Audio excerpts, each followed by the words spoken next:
Bonjour, je suis Olivier Bachelet, je suis enseignant à l'ISP en droit pénal et en procédure pénale, notamment pour ce qui concerne la préparation au CRFPA.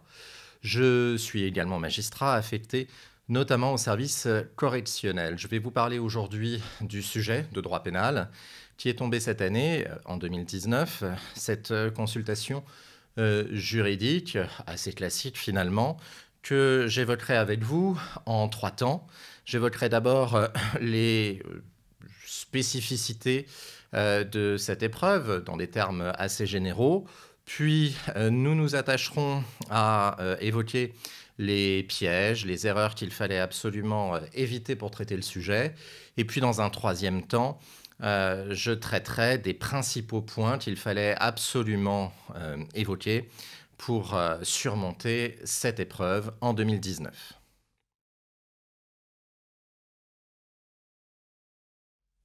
En tout premier lieu, s'agissant des éléments de généralité, mais aussi des éléments de spécificité de cette épreuve 2019, ce qu'il convient de remarquer, c'est que l'énoncé est assez bref, comme l'étaient d'ailleurs les énoncés des épreuves précédentes, depuis que l'examen est devenu une épreuve nationale.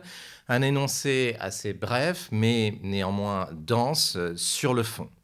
En termes de programme, on peut constater que pour la première fois, depuis 3 ans, pour la première fois figurent au sujet les infractions sexuelles qui n'étaient absolument pas présentes dans les 2 derniers sujets depuis que l'épreuve donc est devenue nationale, des infractions sexuelles donc pour la première fois depuis 2017.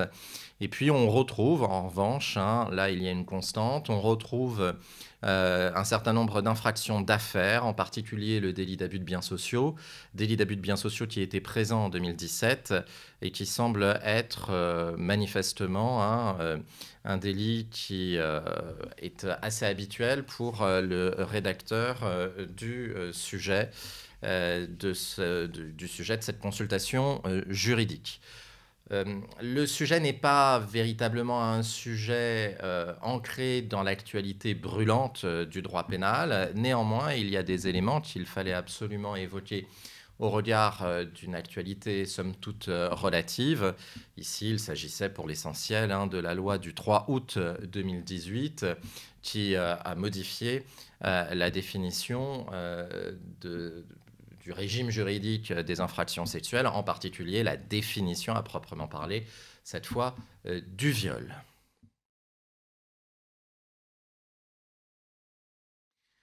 Après ces éléments généraux et ces quelques spécificités du sujet de cette année, évoquons rapidement les pièges, les erreurs qu'il fallait absolument éviter. D'abord, il faut bien remarquer que le sujet est une consultation juridique et non un cas pratique. Le dernier paragraphe du sujet est très éloquent. On vous indique que Madame Jean vous demande ce qu'elle encourt et puis elle vous demande également quelles actions elle pourrait engager à l'encontre de Monsieur Théodore. Donc on cible bien le sujet, on cible bien la réflexion sur la responsabilité pénale de 2 protagonistes, en l'occurrence Madame Jean et Monsieur Théodore. On est dans une démarche de consultation juridique et non pas dans une démarche de cas pratique. Comprenez par là qu'on cible ce que vous devez traiter. Vous n'avez donc pas à procéder comme dans un cas pratique où il faut absolument traiter la responsabilité pénale de l'ensemble des protagonistes pour l'ensemble des faits relatés.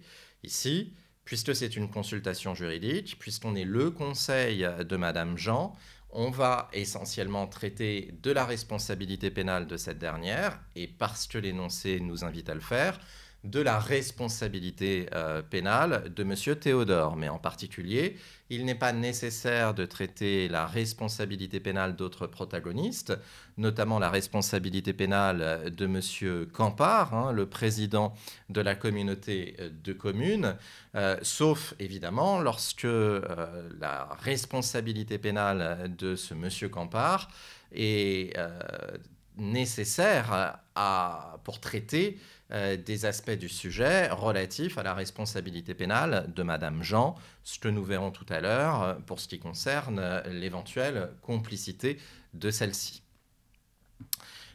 Donc, attention, il ne s'agit pas d'un cas pratique, mais d'une consultation juridique. C'est le premier piège, la première erreur principale qu'il fallait absolument éviter pour ne pas perdre de temps sur des questions qui n'avaient pas à être traitées et qui, en conséquence, ne vous rapportaient pas de points et surtout vous faisaient perdre du temps pour traiter ce qui comptait vraiment.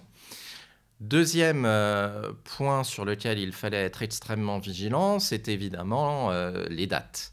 Dans l'énoncé, on vous indique que pour ce qui concerne les faits de nature sexuelle, ceux-ci ont eu lieu entre janvier 2014 et janvier 2019.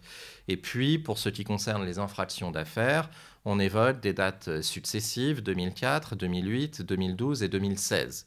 Évidemment, ceci n'est pas anodin, on ne vous mentionne pas des dates simplement pour faire joli.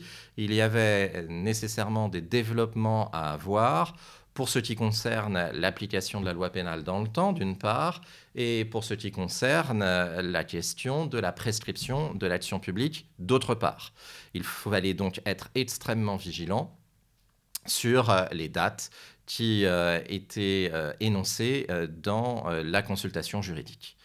Enfin, mais ceci relève de l'évidence, mais j'insiste encore une fois sur ce point, comme je l'ai fait tout au long de la préparation que j'ai dirigée dans le cadre de l'ISP, il faut évidemment procéder avec méthode. Il fallait absolument avoir un brouillon sur lequel on note l'ordre global de nos développements. Il faut avoir un plan apparent pour la résolution d'une consultation juridique. Il faut un plan apparent. Il faut des développements qui soient méthodiques et qui s'inscrivent dans un ordre logique, généralement de manière chronologique, en n'oubliant pas, évidemment, le raisonnement en triptyque que l'on doit toujours adopter en matière pénale, qui consiste d'abord à évoquer la caractérisation de l'infraction, c'est-à-dire ses éléments constitutifs. Ensuite, traiter la question de la responsabilité pénale, donc la question des éventuelles causes d'irresponsabilité qui peuvent être évoquées dans l'énoncé. Et puis, dans un troisième temps, ne pas oublier, évidemment, de traiter la question des peines principales encourues par chacun des protagonistes dont on a évoqué la responsabilité pénale.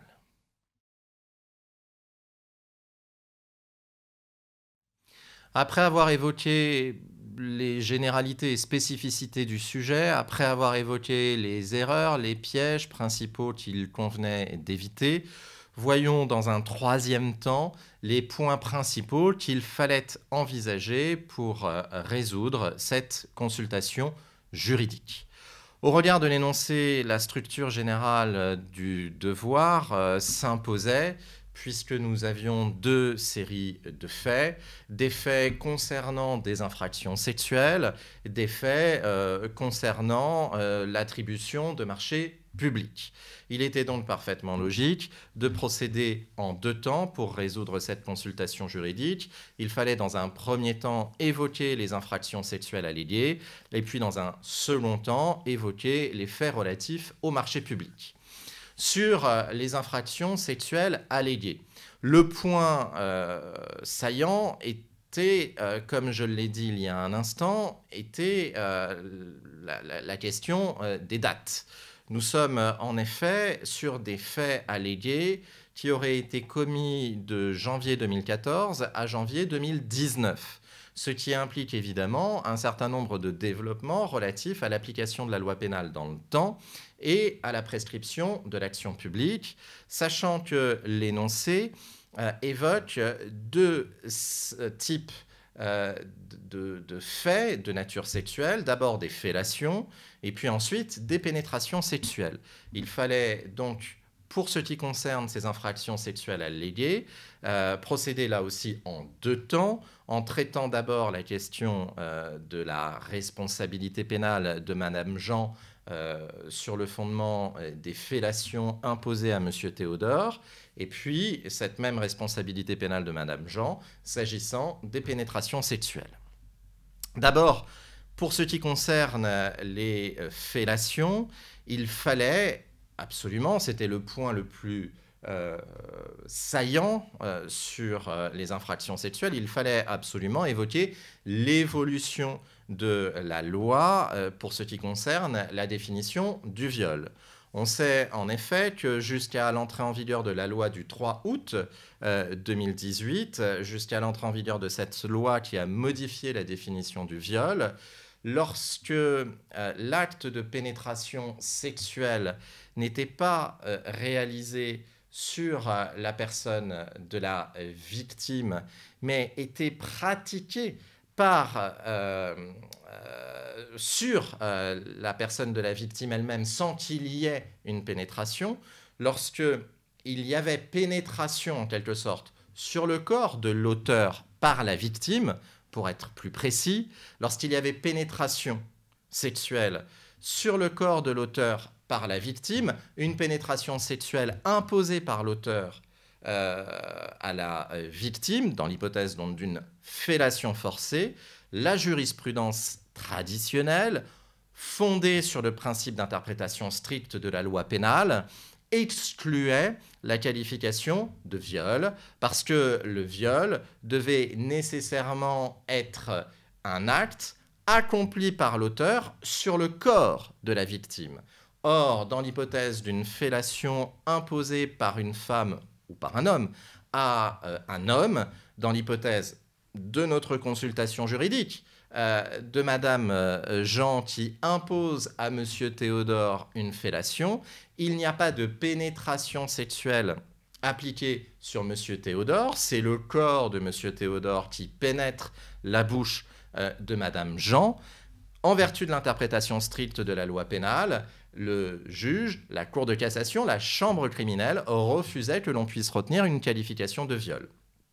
Il fallait alors rebondir sur une qualification d'agression sexuelle qui évidemment fait encourir des peines moins lourdes que la qualification de viol qui est une qualification criminelle.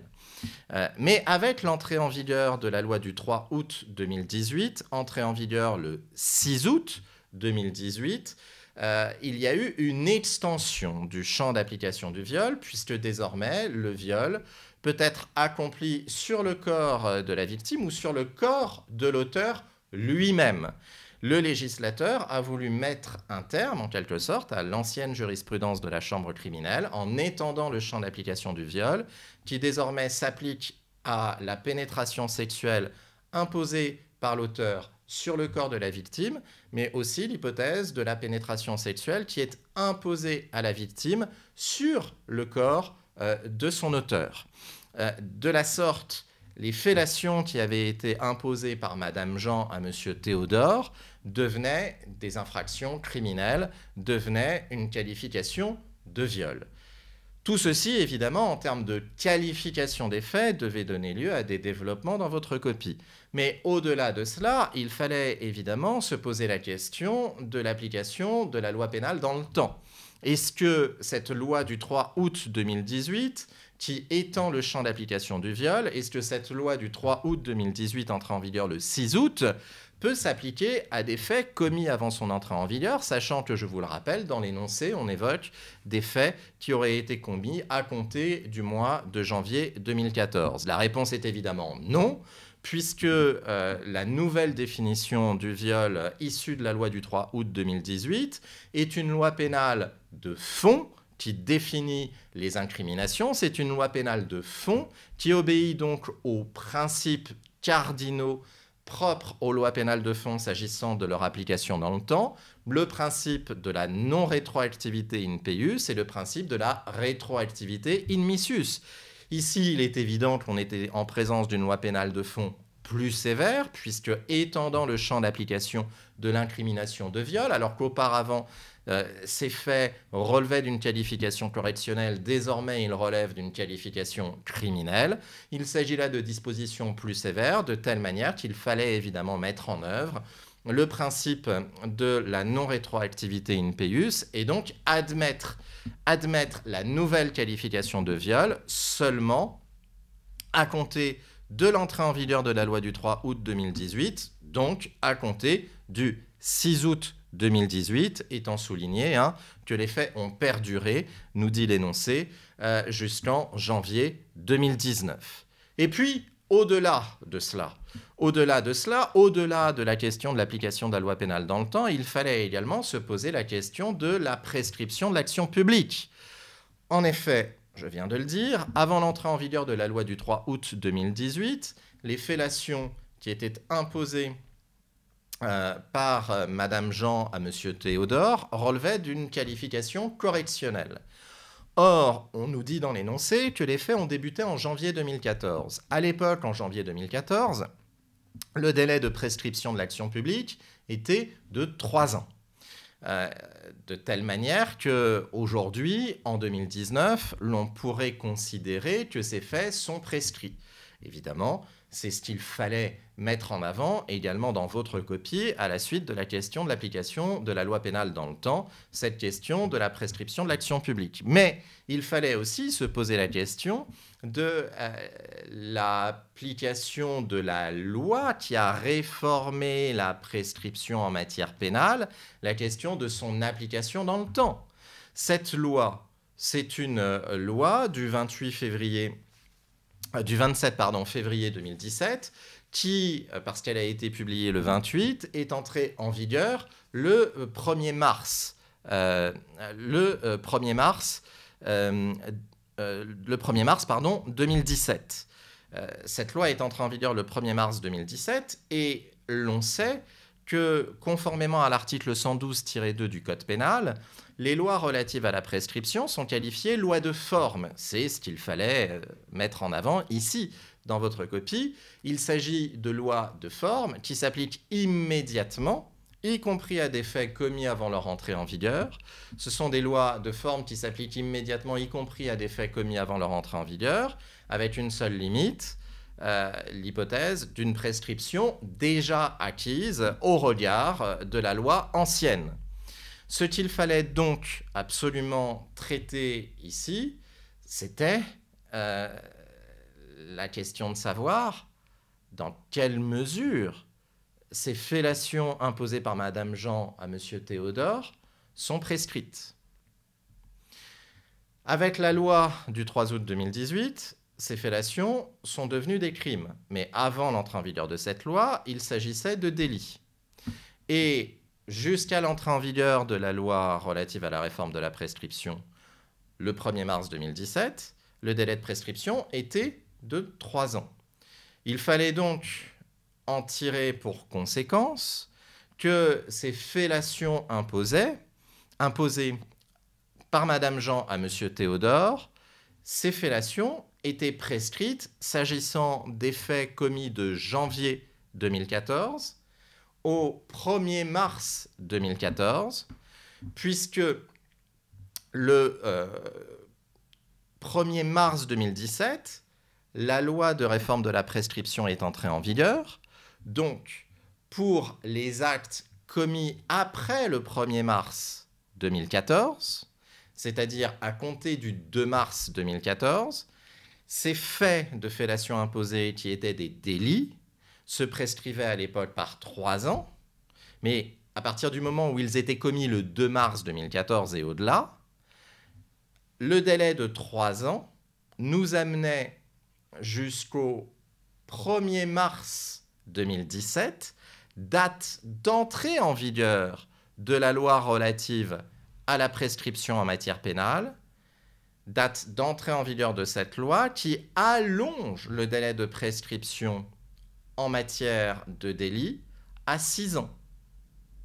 Dès lors que ces fellations qualifiées à l'époque de délit n'étaient pas prescrites à compter de leur commission le 2 mars 2014, puisque du 2 mars 2014 jusqu'au 1er mars 2017, il y a moins de 3 ans, l'entrée en vigueur de la loi nouvelle avait pour effet d'allonger le délai de prescription de 3 à 6 ans, de telle manière que ces faits accomplis à compter du 2 mars 2014 n'étaient pas prescrits. En revanche, les fellations antérieures, imposées depuis janvier 2014 jusqu'au 1er mars 2014, ces faits-là, eux, étaient prescrits.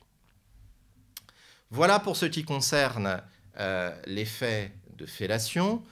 Pour ce qui concerne dans un deuxième temps, toujours dans ce premier temps général relatif aux infractions sexuelles alléguées, après les fellations, il fallait évoquer, d'après l'énoncé, les pénétrations sexuelles. À ce propos, l'énoncé était, probablement de manière volontaire, était ambigu, puisque dans l'énoncé, on vous indique que M. Théodore reproche à Mme Jean de lui avoir imposé des fellations, ce qui ne pose pas de difficulté, parce que Mme Jean, évidemment, elle ne peut pas subir une fellation. Donc là, il n'y a absolument aucune ambiguïté. Il s'agit nécessairement d'une fellation imposée par Mme Jean à M. Théodore.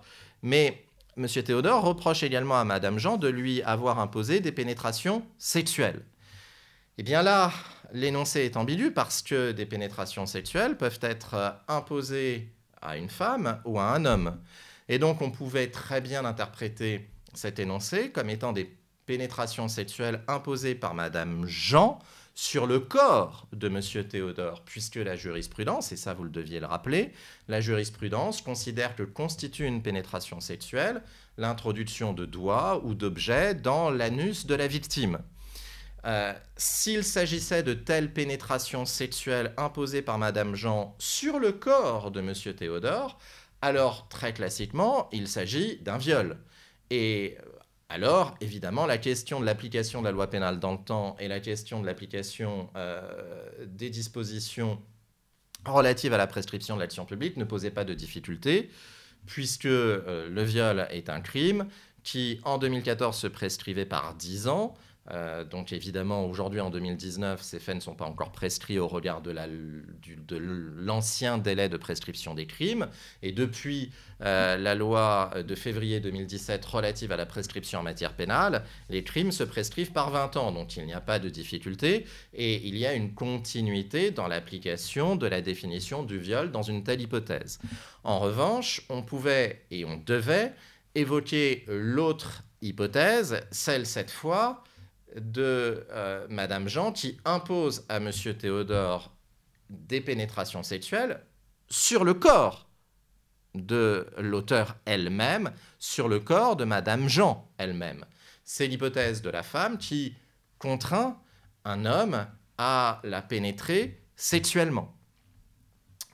Dans une telle situation, alors il fallait évidemment avoir les mêmes développements que pour ce qui concerne les fellations et évoquer l'extension du champ d'application du crime de viol avec les conséquences que cela a au regard de la prescription de l'action publique, point sur lequel je ne reviens pas. Voilà pour ces premiers éléments incontournables pour traiter le sujet, ces éléments relatifs aux infractions sexuelles alléguées. Ensuite, s'agissant des faits relatifs au marché public, là aussi, il fallait opérer une distinction entre deux temps principaux. D'abord, se poser la question des qualifications pénales applicables pour ce qui concerne l'accord avec le président de la communauté de communes, l'accord entre Mme Jean et le président de la communauté de communes. Et puis, il fallait ensuite évoquer la question de l'utilisation des fonds de la société Junk. D'abord, s'agissant donc de ces faits relatifs au marché public, d'abord, voyons quelles qualifications il convenait de retenir s'agissant de l'accord avec le président de la communauté de communes. Là-dessus, il n'y avait absolument pas de difficulté majeure.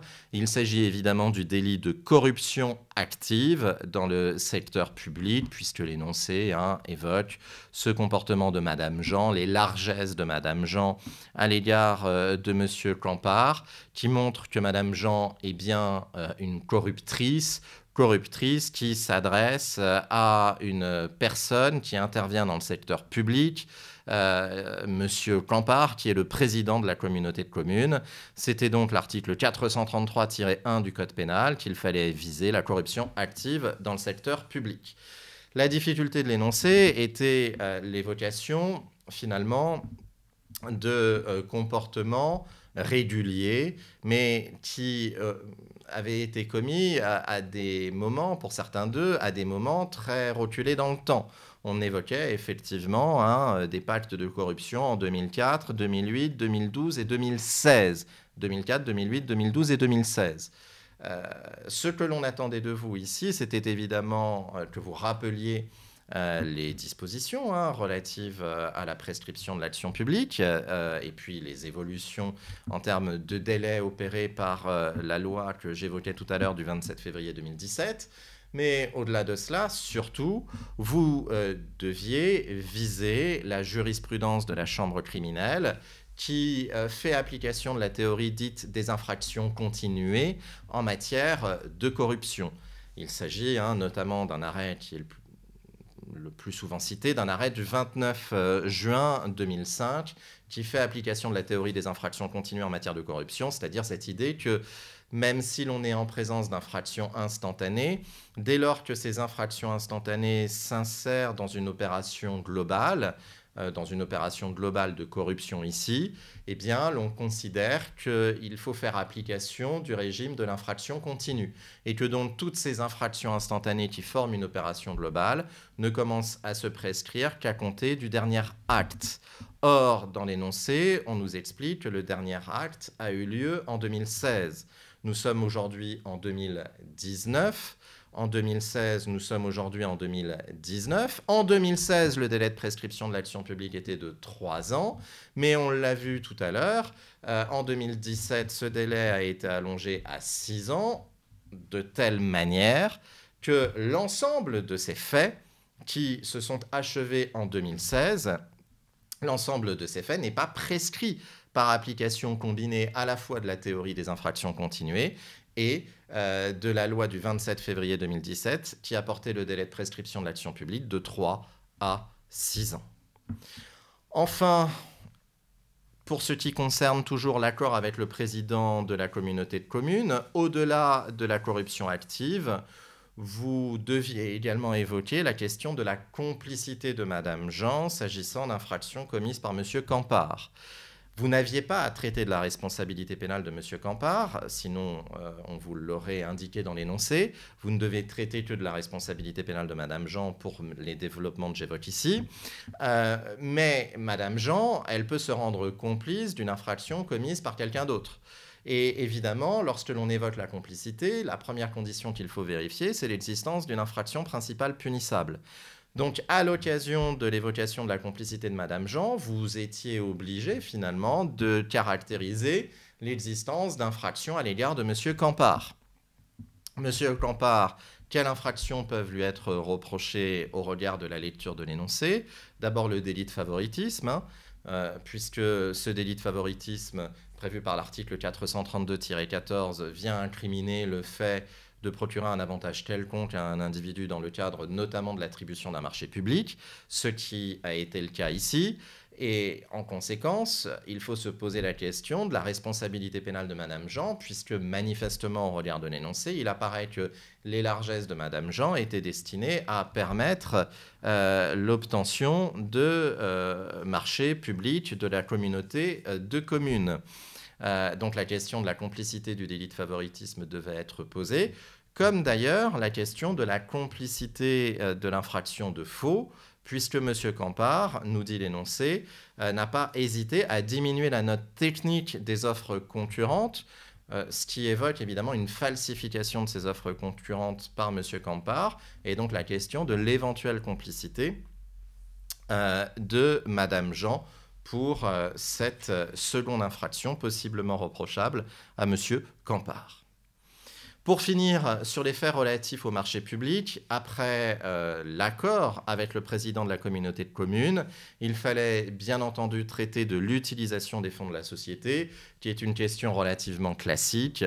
La question de l'utilisation des fonds de la société dans un objectif de corruption d'un élu local afin de l'obtention d'un marché public, il fallait traiter ici de l'infraction d'abus de biens sociaux et évoquer la jurisprudence très connue de la Cour de cassation qui considère que même dans l'hypothèse où les fonds de la société ont été utilisés afin d'obtenir un marché public au moyen d'un pacte de corruption, même dans une telle situation, l'on admet qu'il y a une utilisation des fonds de la société contraire à l'intérêt social, parce qu'on ne raisonne pas à court terme, ni même à moyen terme, on raisonne à long terme.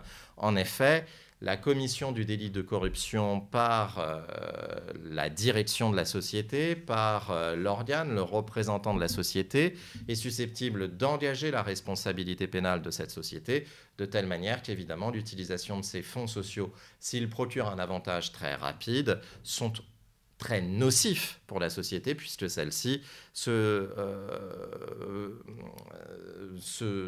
risque d'être condamnée pénalement du chef de corruption. Et on sait qu'en matière de corruption, les peines d'amende sont extrêmement lourdes, sachant que le montant des amendes est multiplié par 5 pour une personne morale.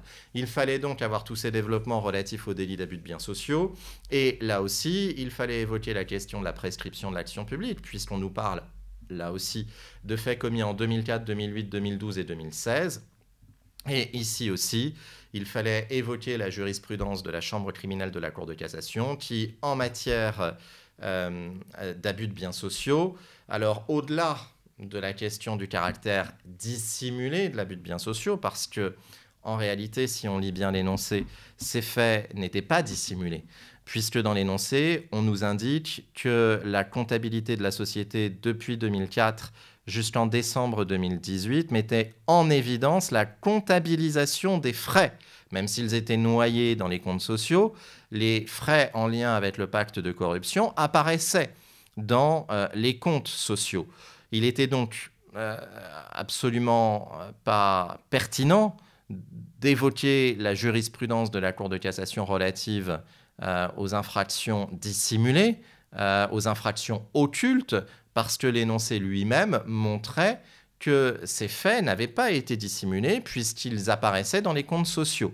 Évidemment, vous deviez en parler, mais vous ne deviez pas en tirer des conséquences puisque les faits n'étaient pas dissimulés. Vous deviez en parler brièvement, mais sur le terrain de la question de la prescription de l'action publique. Mais au-delà de cela, il fallait là aussi évoquer la question des infractions continuées, puisque la Cour de cassation, comme en matière de corruption, fait application de la théorie des infractions continuées lorsque plusieurs délits d'abus de biens sociaux ont lieu dans le cadre d'une opération globale, dans le cadre d'un accord avec un élu, avec une personne intervenant dans le secteur public. Eh bien, tous ces faits qui constituent des infractions instantanées, pourtant, tous ces faits ne commencent à se prescrire qu'à compter du dernier acte. Ici, en 2016, il s'agit pour le délit d'abus de biens sociaux et les infractions continuées d'un arrêt de la Chambre criminelle du 28 mai 2003 qui était présent évidemment dans votre polycopier de droit pénal spécial rédigé par mes soins dans le cadre de l'ISP. Pour finir sur la résolution rapide de cette consultation juridique, après avoir évoqué les deux temps concernant la responsabilité pénale de Madame Jean, pour finir, voyons la responsabilité pénale de Monsieur Théodore. Alors, dans l'énoncé, on nous donne quelques indications. L'énoncé est là aussi, je pense, de manière volontaire, assez évasif. On nous indique que, au soutien des dires, des dénonciations de M. Théodore à l'égard de Mme Jean, à la fois pour les infractions sexuelles et pour les faits relatifs au marché public, on nous dit que M. Théodore a produit des échanges de mails intervenus entre Mme Jean et M. Campard. On est là en présence d'une première qualification pénale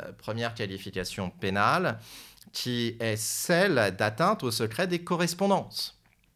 Donc là, il y avait une qualification un peu technique que vous deviez évoquer brièvement, parce que ce n'est pas une qualification qui pose véritablement de difficultés. C'était un piège de cet énoncé qui devait vous amener à traiter cette infraction finalement assez peu courante. C'est l'article 226-15 du Code pénal. Et évidemment, comme toujours, puisqu'il y a ce raisonnement en triptyque que j'évoquais tout à l'heure, se poser la question des causes d'irresponsabilité pénale.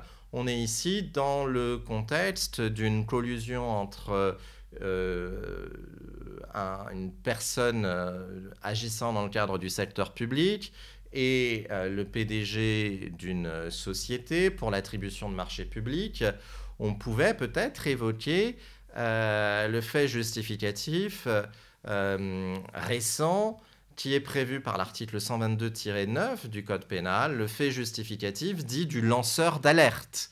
Monsieur Théodore, qui certes viole le secret des correspondances en produisant ces courriels échangés entre Madame Jean et Monsieur Campard, en les rendant publics, lui-même en y ayant eu accès et en les fournissant à l'autorité judiciaire, il commet le délit d'atteinte au secret des correspondances, mais il existe un fait justificatif qui s'applique particulièrement à la violation d'un secret protégé par la loi, c'est ce fait justificatif tiré du lanceur d'alerte, du lanceur d'alerte, prévu par l'article 122-9. Il fallait ici évoquer brièvement ce fait justificatif, tout en rappelant que pour que ce fait justificatif puisse avoir un effet d'exonération de responsabilité pénale, évidemment, l'infraction commise doit être nécessaire et proportionnée. L'atteinte au secret des correspondances doit être nécessaire et proportionnée dans la divulgation d'une information capitale dans le cadre d'un débat d'intérêt général. Or, ici, il était possible d'en douter parce que finalement, en allant simplement dénoncer ces faits, les enquêteurs auraient très bien pu avoir recours à des actes de procédure pénale prévus par la loi, notamment une perquisition, notamment des réquisitions auprès des fournisseurs d'accès à Internet, notamment, puisqu'on est dans le cadre de la corruption, la possibilité d'avoir recours à des techniques d'investigation spéciales, notamment les interceptions numériques, qui leur auraient plutôt permis d'avoir accès par eux-mêmes à ces échanges de correspondance. De telle manière qu'il ne semble pas que la commission par M. Théodore de cette infraction de violation du secret des correspondances puisse être justifiée au regard du fait justificatif dit du lanceur d'alerte. Et puis, au-delà de la production de ces mails, on nous indique que M. Théodore produit une copie de la comptabilité de la société depuis 2004 jusqu'en décembre 2018, et puis des notes de frais indûment mises à la charge de la société sur la même période.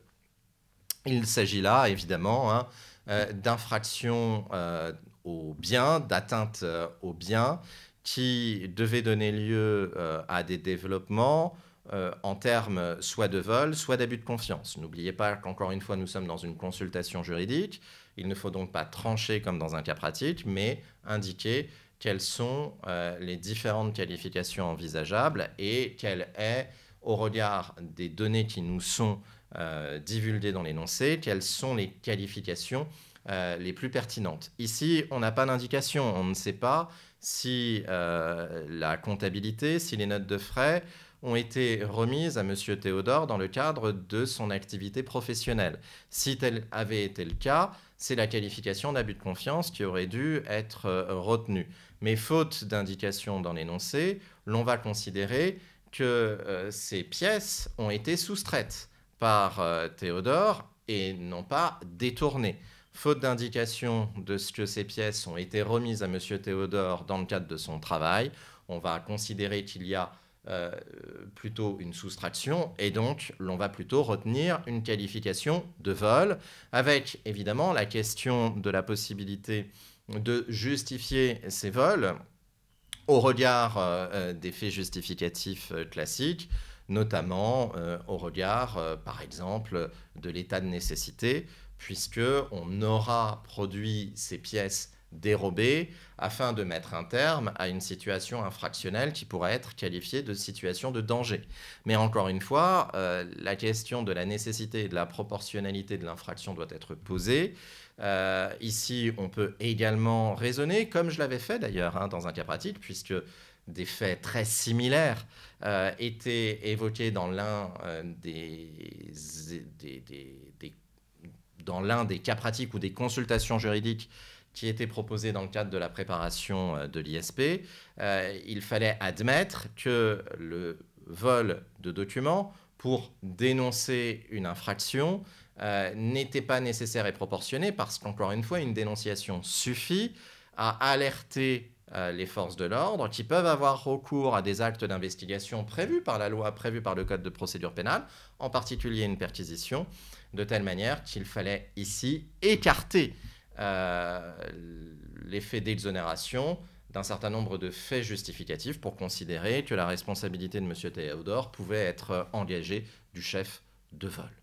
Voilà pour cette brève présentation de la consultation juridique de droit pénal proposée dans le cadre de l'examen 2019 du CRFPA. J'espère que ces éléments vous seront utiles pour avoir une première vision de ce qu'il fallait absolument traiter pour cette épreuve. Je vous souhaite bon courage et peut-être à bientôt.